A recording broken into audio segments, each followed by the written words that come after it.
Guys, what we've got here is an Emelec product again, and we'd like to thank Emelec for providing the products to Sparkies United, but this particular product is what they call their ROX area floodlight. Now, this particular one is a 100-watt version, but the beauty of these and why I like these so much and why I'm happy that I can actually show it to you is the way it's actually prepared. Yes, it's a spigot mount.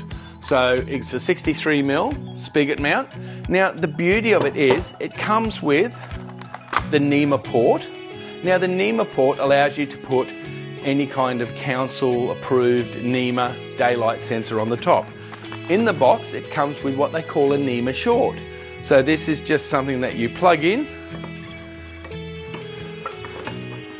and twist and lock, and that's it. Okay, that light will just turn on and turn off by a switch or something like that now. Now, if I want it to operate through daylight to sunset or from sunset to daylight, I would actually put the NEMA daylight sensor on top. But here's one of the real key functions that I like about it.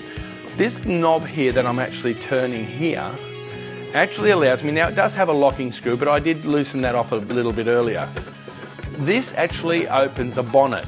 Now what I like about this bonnet, this is where my connections all happen, is it has a bonnet catch. It's a bit like your car, it has this awesome little bonnet catch. Now in here, what I have is, I have a gland which is inside here, so my cables will come through here, through my gland, which you can see here, and then I can do all my terminations into the LOX connectors that are supplied.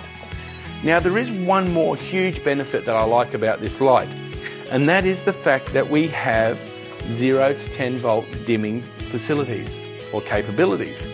Now if I've put a row of these along a pathway and one section of that pathway runs really close to a house, what I can do is simply put a 0 to 10 volt dimmer inside this, we'll call it an engine bay, inside this engine bay, wind the actual light volume down so it's a bit darker, still retaining enough light at path level, but without having the spill going back. Now there's another way I can also manage that, and I've got about 8 degrees of movement on this little bracket here.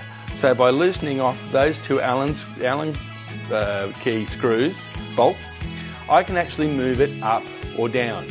Alright, so these are designed to go two ways, off a horizontal spigot or off a vertical spigot. Okay, so by turning this around, it goes vertical. By having it how it is, it's coming off a horizontal. But we'll go through that spigot more shortly. So in the event that I've wired this up, I simply remove my bonnet catch, make sure my cables are in. The other benefit is my engine area, my driver and everything is so far removed from the edge of the light. By that, what I'm saying is if you can see in there, there's actually an air gap all the way around.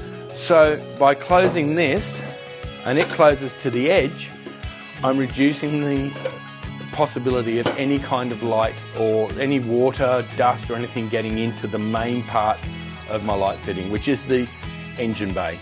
My LED chips, they're nicely accommodated on the front of the light with a solid back, so my heat is dissipated really well.